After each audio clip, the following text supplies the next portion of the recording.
1500 വർഷങ്ങൾക്ക് മുമ്പ് ഒരു യുദ്ധത്തിന്റെ ഭാഗമായി ഹീറോയിന്റെ കുടുംബത്തിലുള്ളവരെ മുഴുവനായി കൊന്നൊടുക്കുകയാണ്. എന്നാൽ ഹീറോയിനാകട്ടെ ഇതൊക്കെ കണ്ടുകൊണ്ട് കരഞ്ഞുകൊണ്ട് നിൽക്കുവാൻ മാത്രമേ സാധിച്ചിട്ടുണ്ടായിരുന്നുള്ളൂ. എങ്കിലും പ്രതികാരം ചെയ്യണമെന്ന് മനസ്സിലുറപ്പിച്ച് അവൾ പലവട്ടം ഇവനെ കൊല്ലാൻ ശ്രമിക്കുന്നുണ്ടെങ്കിലും ഒന്നും നടക്കാതെ വരുമ്പോൾ ഇവള് പതുക്കെ പ്രണയത്തിന് കൂട്ടുപിടിച്ച് അവനെ വകവരുത്തിയിട്ട് ഇവളും ആത്മഹത്യ ചെയ്യുകയാണ്. താൻ ആത്മാർത്ഥമായി പ്രണയിച്ച തന്റെ സ്വന്തം കാമുകിയുടെ കൈകൊണ്ട് മരിക്കേണ്ടി വന്നതിനാൽ തന്നെ ഹീറോയുടെ ആത്മാവിന് അവളോട് ക്ഷമിക്കുവാൻ സാധിക്കുമായിരുന്നില്ല. ഹീറോയിൻ എവിടെ പോയി ഒളിച്ചാലും അവളെ വെറുതെ വിടില്ല എന്ന് ഈ ആത്മാവ് ഉറപ്പിച്ചു പറയുന്നു. 1500 വർഷങ്ങൾക്ക് ശേഷം പുനർജനിച്ച നമ്മുടെ ഈ ഹീറോയിൻ ഇപ്പം ഒരു ഫയർ ഫൈറ്ററായിട്ട് വർക്ക് ചെയ്യുകയാണ്. ഇവൾ ചെറുപ്പമായിരുന്നപ്പോൾ മുതലേ ഇവളുടെ കൂടെ ആ ഹീറോയുടെ ആത്മാവ് ഉണ്ടായിരുന്നു.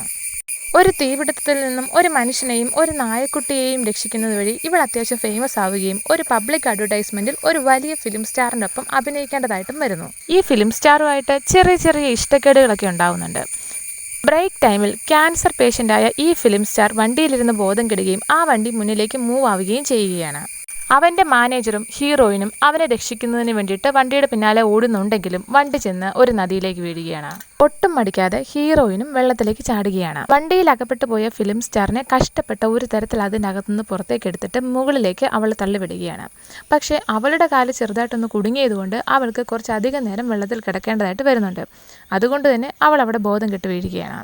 ഈ സമയം ഹീറോയുടെ ആത്മാവ് വന്ന് അവളെ കിസ് ചെയ്യുകയും അവൾ ഉണരുകയും ചെയ്യുകയാണ്. കരയിലെത്തിയ ഹീറോയിൻ കാണുന്നത് അനക്കമില്ലാതെ കിടക്കുന്ന നമ്മുടെ ഫിലിം സ്റ്റാറിനെയായിരുന്നു. അതവളെ വല്ലാണ്ട് സങ്കടപ്പെടുത്തി. ഫിലിം സ്റ്റാറിനെ ഉടനെ തന്നെ അടുത്തുള്ളൊരു വലിയ ഹോസ്പിറ്റലിലേക്ക് മാറ്റുകയാണ്. പക്ഷേ അവിടുത്തെ ഡോക്ടർമാർക്ക് അവൻ്റെ ജീവൻ രക്ഷിക്കാൻ സാധിച്ചില്ല. ഇത് കണ്ടുനിന്ന ഫിലിം സ്റ്റാറിൻ്റെ ബ്രദർ, മാനേജർ ഇവരെല്ലാം ഭയങ്കരമായിട്ടങ്ങ് കരയാനും തുടങ്ങും. ഹീറോയിനും ഈ കാഴ്ച താങ്ങാൻ പറ്റുന്നതായിരുന്നില്ല. അവൾ അവിടെ ബോധം കെട്ട് വീഴുകയാണ്. അപ്പോഴേക്കും കൂടെയുള്ളവരെല്ലാം കൂടി അവളെ എടുത്തൊരു ബെഡിലേക്ക് മാറ്റുന്നുണ്ട്. തൊട്ടടുത്ത് കിടക്കുന്ന ഫിലിം സ്റ്റാറിൻ്റെ ബോഡി മോർച്ചറിയിലേക്ക് കൊണ്ടുപോകുന്ന വഴിക്ക് ഹീറോയിൻ്റെ വിരലുകളുമായി കൂട്ടിമുട്ടുന്നുണ്ട്. മോർച്ചറിയിൽ വെച്ച് മരിച്ചുപോയ ഫിലിം സ്റ്റാറിൻ്റെ ബോഡിയിലേക്ക് നമ്മുടെ ഹീറോയുടെ ആത്മാവ് പ്രവേശിക്കുകയാണ്. നമ്മുടെ ഈ ഹീറോ ഒട്ടും താമസിപ്പിക്കാതെ തന്നെ മോർച്ചറിയിൽ നിന്നിറങ്ങിയിട്ട് ഹീറോയിൻ്റെ റൂം തപ്പി നടക്കുകയാണ്. അങ്ങനെ അവൻ ഹീറോയിൻ കിടക്കുന്ന റൂം കണ്ടെത്തുകയും അവളുടെ അടുത്തേക്ക് ചെല്ലുകയും ചെയ്യുകയാണ്. ഹീറോയിനാണെങ്കിൽ അവനെ കണ്ടിട്ട് വല്ലാണ്ടങ്ങ് ഞെട്ടിപ്പോയി. ഹീറോ ആണെങ്കിൽ അവളെ ഹഗ് ചെയ്തിട്ട് ഞാൻ നിന്നെ ഒരുപാട് മിസ് ചെയ്യുന്നുണ്ടെന്നെല്ലാം പറയുന്നുണ്ട്. പക്ഷേ അവൻ അവളെ ഹഗ് ചെയ്തതിൻ്റെ ഉദ്ദേശം മറ്റൊന്നായിരുന്നു.